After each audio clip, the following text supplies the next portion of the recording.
안녕하세요. 오늘 저희와 함께 아주 특별한 텍스트 속으로 깊이 한번 들어가 볼까요? 오늘 우리가 살펴볼 건 성경의 한 부분, 바로 로마서 12장입니다. 네, 로마서 12장. 이 장은 뭐랄까 신앙을 가진 사람들이 구체적으로 어떻게 살아가야 하는지 일종의 실천 강령, 그런 느낌이 들더라고요. 네, 그렇죠. 삶의 방향을 제시해주는 부분이죠. 그래서 이번 탐구의 목표는 이 구절들이 담고 있는 핵심 메시지를 좀 파헤쳐보는 겁니다.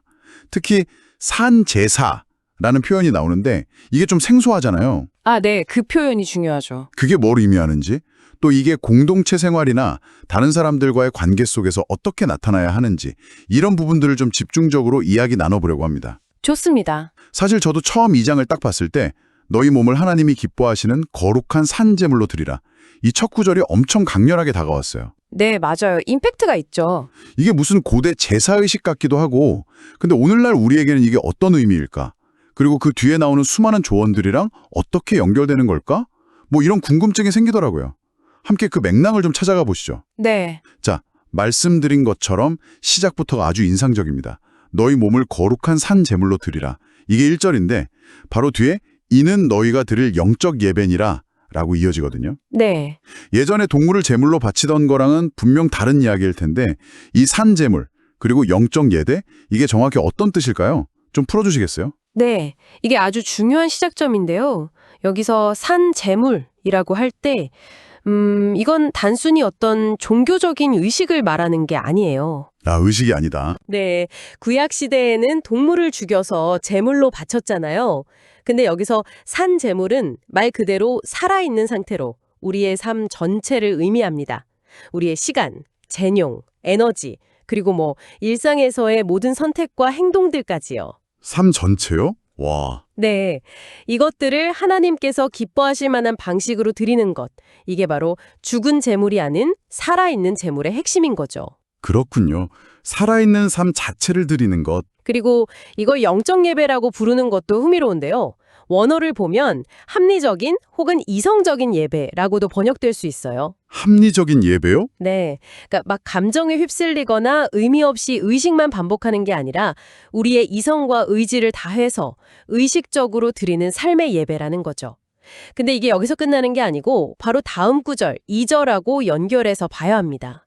이 세대를 본받지 말고 오직 마음을 새롭게 함으로 변화를 받아. 아, 이 세대를 본받지 말라는 말씀과 연결되는군요. 네네. 그럼 세상의 어떤 유행이나 가치관에 그냥 휩쓸리지 않는 것이 이 산제물로 드리는 삶의 전제 조건이다, 이런 의미로 볼 수 있을까요? 정확합니다.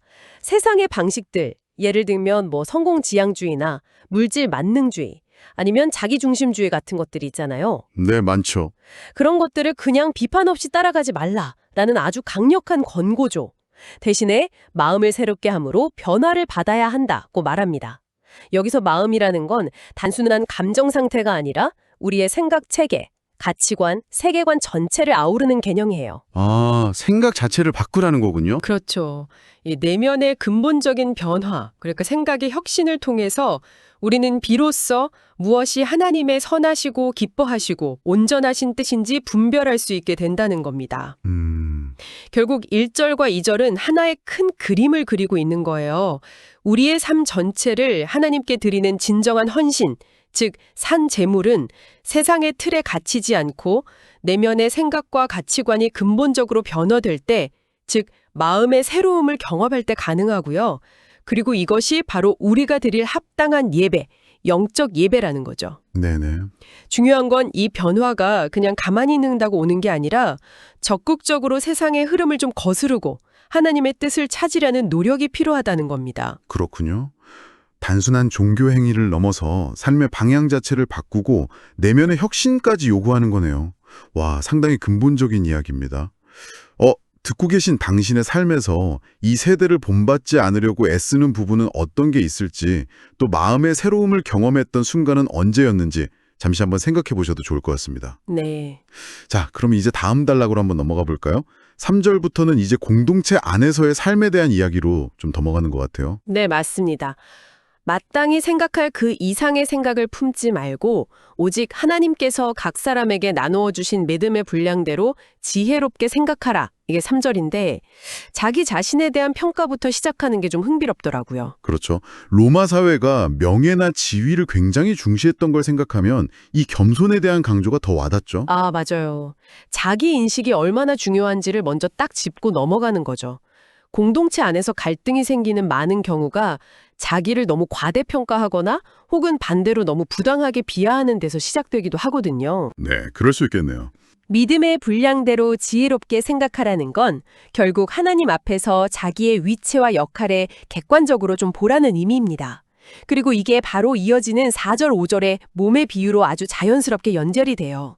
아, 그 유명한 몸의 비유? 네, 이 비유가 정말 탁월합니다.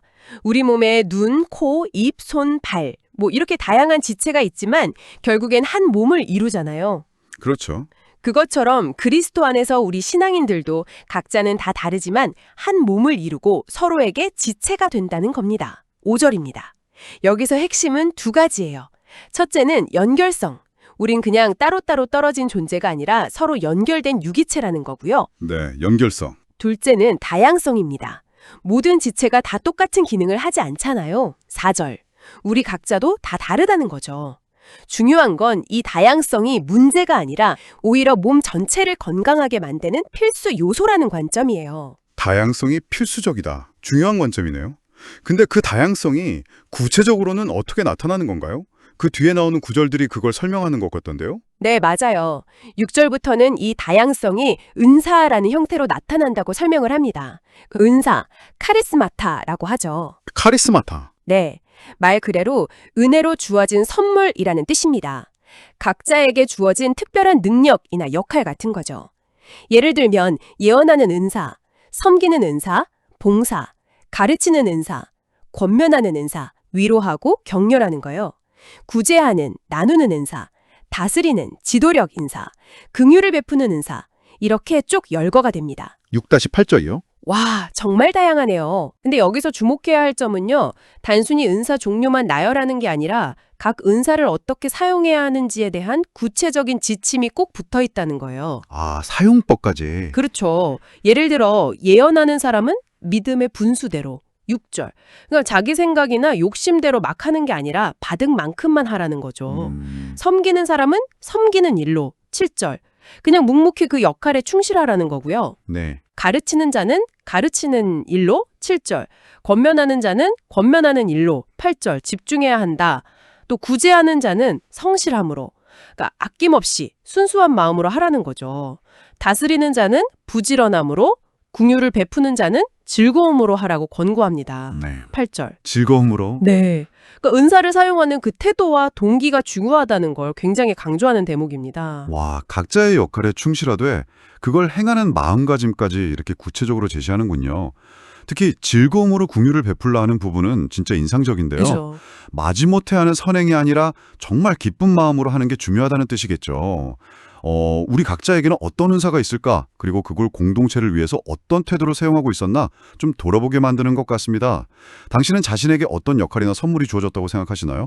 그리고 이 로마서 12장의 기준에 비춰볼 때 그 역할을 어떻게 또 잘 감당할 수 있을지 고민해보는 것도 의미 있는 시간이 될 수 있겠습니다. 네, 좋은 질문입니다. 자, 이제 9절부터 마지막 21절까지는 와, 정말 숨가쁘게 구체적인 행동 지침들이 막 쏟아져 나옵니다. 네, 그렇죠. 아주 실천적이죠. 마치 그 변화된 마음과 은사를 가진 사람들이 실제로 어떻게 살아야 하는지를 뭐랄까 생생한 스케치 같아요. 사랑에는 거짓이 없나니 악을 미워하고 선에 속하라 9절 이걸로 시작해서 형제 사랑, 서로 존경하기, 부지런함, 소망, 인내, 기도, 나누고 손님 대접하고 목록만 봐도 와 이거 다 지킬 수 있나 싶을 정도로 많아요. 네, 이 부분이 앞서 말한 내적 변화 1, 2절과 공동체적인 역할 3에서 8절이 구체적인 삶의 열매로 어떻게 나타나야 하는지를 보여주는 정말 하이라이트라고 할 수 있습니다. 말씀하신 것처럼 목록이 길긴 한데 몇 가지 주제로 좀 묶어보면 그 의미가 더 명확하게 들어와요. 아, 주제별로 묶을 수 있군요. 네. 첫 번째 그룹은 관계의 윤리라고 볼 수 있어요. 사랑에는 거짓이 없어야 한다. 9절. 형제를 사람하여 서로 우애하고 존경하기를 서로 먼저 하라. 10절. 이건 공동체 내부 관계를 말하죠. 네. 그리고 즐거워하는 자들과 함께 즐거워하고 우는 자들과 함께 울라. 15절. 이건 깊은 공감 능력을 요구하는 거고요. 아, 공감. 또 서로 마음을 같이 하며 높은 데 마음을 두지 말고 도리어 낮은 데 처하며 스스로 지혜 있는 채 하지 말라. 16절. 겸손과 연합을 강조하죠. 할 수 있거든 너희로서는 모든 사람과 더불어 화목하라. 18절은 공동체 외부까지 확장되는 평화 추구를 말하고 성도들의 쓸 것을 공급하며 손대접하기를 힘쓰라. 13절은 실제적인 나눔과 환대를 강조합니다. 전반적으로 아주 진실하고 존중하고 공감하고 또 겸손하게 더불어 살아가는 관계를 지향하는 거죠. 관계에 대한 지침들이 정말 구체적이네요. 특히 그 우는 자들과 함께 울라는 말씀.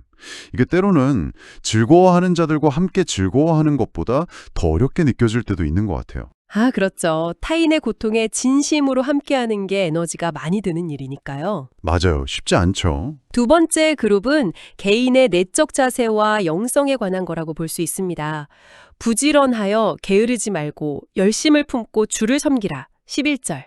이건 신앙생활에서의 어떤 열정과 성실성을 말하는 거고요. 네. 소망 중에 즐거워하며 환난 중에 참으며 기도에 항상 힘쓰라. 12절. 미래에 대한 긍정적인 기대, 소망, 어려움을 견뎌내는 힘, 인내, 그리고 하나님과의 지속적인 소통, 기도. 이 세 가지가 중요하다고 강조합니다. 이게 신앙인의 내면을 딱 지탱해지는 기둥 같은 거죠. 소망, 인내, 기도. 네. 그리고 마지막 세 번째 그룹은 아마도 가장 도전적이고 어쩌면 로마서 12장의 독특성을 가장 잘 보여주는 부분일 텐데요. 바로 적대적인 세상과 원수에 대한 반응입니다. 아, 그 부분. 네, 여기서부터는 정말 세상의 논리와는 정반대의 길을 제시합니다. 너희를 박해하는 자를 축복하라. 축복하고 저주하지 말라. 14절. 와, 정말 놀라운 명령이죠. 네, 저도 읽으면서 숨을 떡 멈추게 되는 부분이에요. 나를 힘들게 하는 사람을 축복하라니. 그리고 이어지는 말씀들도 만만치가 않아요. 아무에게도 악을 악으로 갚지 말고 모든 사람 앞에서 선한 일을 도모하라. 17절. 그렇죠. 복수는 아예 생각도 하지 말라는 거잖아요. 심지어 친히 원수를 갚지 말고 하나님의 진노하심에 맡기라. 19절까지 하고요. 왜냐하면 원수 갚는 것이 내게 있으니 내가 갚으리라 하고 주님께서 말씀하셨다. 뭐 이런 구절을 인용하면서요. 맞습니다. 개인적인 복수를 딱 금지하고 정의의 실현은 하나님의 영역으로 돌리는 거죠. 그런데 여기서 멈추는 게 아니라 더 적극적인 행동을 요구합니다. 그게 바로 20절이죠. 내 원수가 줄이거든 먹이고 목마르거든 마시게 하라. 그리함으로 네가 숯불을 그 머리에 쌓아놓으리라. 바로 그 부분입니다. 원수에게 선을 베푸는 것도 정말 대단한데 숯불을 그 머리에 쌓아놓는다니. 이게 대체 무슨 뜻일까요? 혹시 이게 뭐랄까 더 교묘한 복수 방법? 뭐 이런 건가요? 선행을 통해서 상대를 부끄럽게 만들어서 고통을 준다. 뭐 이렇게 해석하는 경우도 제가 본 것 같거든요. 아, 아주 날카로운 질문이십니다. 그 표현 때문에 예전부터 여러 해석이 분분했던 게 사실이에요. 그쵸? 하지만 가장 설득력 있는 해석은 그게 복수나 어떤 해를 가하는 행위가 아니라는 겁니다. 고대 근동 문화에서 숯불이라는 게 때로는 회개나 양심의 가책을 상징적으로 나타내는 데 쓰였다고 해요. 아, 회개나 양심의 가책이요. 네, 즉 원수에게 예상치 못한 친절과 선행을 베풀음으로써 그 사람 스스로 자기 잘못을 깨닫고 부끄러움을 느끼게 해서 결국 돌이키도록 만드는 효과를 의미한다는 거죠. 뜨거운 수치로 고통을 주는 게 아니라 오히려 선행의 그 뜨거움으로 냉담해진 마음을 녹이고 양심을 일깨우는 아주 역설적이면서도 창조적인 방법이라고 할 수 있습니다. 와, 선행의 뜨거움으로 양심을 일깨운다. 굉장히 다른 시각이네요. 네, 이 모든 가르침의 정수가 바로 마지막 21절에 딱 압축되어 있습니다. 악에게 지지 말고 선으로 악을 이기라. 악에게 지지 말고 선으로 악을 이기라. 메시아는 변화된 신앙인의 삶의 핵심 원리이자 최종 목표라고 할 수 있습니다. 악의 방식, 예를 들어 복수나 미움, 분열 같은 것에 똑같이 반응하는 것은 결국 악에게 지는 것이고 오직 선, 즉 사랑, 용서, 화평, 축복을 행함으로써만 궁극적으로 악을 이겨낼 수 있다는 선언이죠. 선으로 악을 이기라. 악의 고리를 끊어내는 유일한 방법이라는 말씀이시군요. 와, 오늘날 우리가 매일같이 마주하는 크고 작은 갈등들 있잖아요. 뭐 온라인에서의 말싸움부터 시작해서 사회적 정치적 대립까지. 이런 상황 속에서 이 원칙을 적용한다는 게 얼마나 어려운 일일지 상상이 되면서도 그렇죠. 정말 어렵죠. 동시에 이게 얼마나 강력한 변화의 시작점이 될 수 있을지도 생각해보게 되네요. 로마서 12장의 여러 명령들 중에서 당신에게 개인적으로 가장 큰 도전으로 다가오거나 혹은 가장 깊이 와닿는 구절은 무엇인가요? 한번 스스로에게 질문해 보시는 것도 좋겠습니다. 네. 오늘 로마서 12장을 이렇게 함께 깊이 들여다보니까 이 장이 그냥 단순한 신학적인 담론이나 이상적인 구호에 머무는 게 아니구나 싶어요. 네, 그렇죠. 신앙이라는 것이 어떻게 실제 우리가 발딛고 선 이 현실 속에서 구체적인 행동으로 나타나야 하는지를 매우 상세하게 안내하는 정말 실용적인 지침서라는 걸 다시 한번 깨닫게 됩니다. 맞습니다. 개인의 온전한 헌신, 그러니까 산 제물로서의 삶과 내면의 변화, 1-2절에서 시작해서 공동체 안에서 서로를 한 몸의 지체로 여기면서 각자의 은사를 겸손하고 또 성실하게 사용하는 모습, 3-8절, 그리고 더 나아가서 세상 속에서 심지어 원수를 대하는 방식에 이르기까지 9-21절, 믿음이라는 것이 삶의 모든 영역을 어떻게 관통하고 변화시켜야 하는지를 총체적으로 보여주고 있습니다. 네, 정말 그런 것 같아요. 개인적인 경건 생활과 사회적인 책임, 또 공동체 안에서의 연합이 다 따로따로가 아니라 하나로 쭉 연결된 전체 그림을 제시하는 것 같습니다. 맞아요. 흔히 말하는 믿음 따로 삶 따로가 아니라 믿음이 삶으로 증명되고 또 삶이 믿음을 드러내는 그런 유기적인 관계를 강조하는 거죠. 정확히 그렇습니다. 로마서 12장의 핵심 키워드를 딱 하나만 꼽으라고 한다면 저는 단연 변화, transformation이라고 할 수 있을 것 같아요. 변화? 네. 세상의 가치관에 그냥 동화되지 않고 하나님의 은혜로 새롭게 변화된 마음, 이 절은 필연적으로 하나님과 이웃 그리고 세상을 향한 구체적인 사랑과 선행, 그리고 평화를 만들어내는 행동, 9-21절로 이어져야 한다. 이것이 바로 로마서 12장이 우리에게 던지는 강력한 메시지입니다. 로마서 12장이라는 정말 풍성한 텍스트를 통해서 많은 생각거리를 얻은 시간이었습니다. 오늘 이 깊은 탐구에 함께해 주셔서 진심으로 감사합니다. 네, 저도 즐거웠습니다. 마지막으로 오늘 나눈 이야기와 관련해서 한 가지 좀 생각해 볼 만한 질문을 던져드리고 싶은데요. 오, 질문요? 네. 로마서 12장 2절은 마음을 새롭게 함으로 변화를 받아 하나님의 선하시고 기뻐하시고 온전하신 뜻이 무엇인지 분별하도록 하라고 말하잖아요. 네, 그렇죠. 분별하라. 우리는 종종 이 하나님의 뜻을 분별한다는 것을 어떤 신비로운 음성을 듣거나 특별한 깨달음을 얻는 과정으로 생각하기 쉬운데요. 혹시 로마서 12장에 제시하는 방식은 조금 다른 것이 아닐까 하는 생각이 들었어요. 다른 방식이라면요? 즉 하나님의 뜻을 아는 것이 먼저 있고 그 다음에 행동하는 순서가 아니라 바로 그 뒤에 이어지는 구체적인 명령들 있잖아요. 진실하게 사랑하고 9절, 형제처럼 서로 아끼고 존경하고 10절, 박해하는 자를 축복하고 14절, 모든 사람과 더불어 화목하고 18절, 즐거움으로 긍휼을 베풀고 8절, 궁극적으로 선으로 악을 이기는 것 21절 같은. 네, 그 행동 지침들. 네. 바로 이런 것들을 실천하려고 애쓰는 그 과정 속에서 바로 그 행동을 통해서 하나님의 뜻이 무엇인지 더 분명하게 깨닫고 확인하게 되는 것은 아닐까 하는 질문입니다. 당신의 경험 속에서 때로는 그 순종적인 행동이 우리의 이해를 어떻게 더 깊고 명확하게 만들어 주었는지 한번 돌아보시는 것은 어떨까요? 행동을 통한 알미라. 정말 곱씹어 볼 만한 질문이네요. 어쩌면 삶과 삶이라는 게 그렇게 서로를 계속 만들어가는 과정일지도 모르겠습니다. 네, 그럴 수 있죠. 이 흥미로운 질문을 마지막으로 오늘 로마서 12장에 대한 저희의 깊은 대화는 여기서 마무리하겠습니다.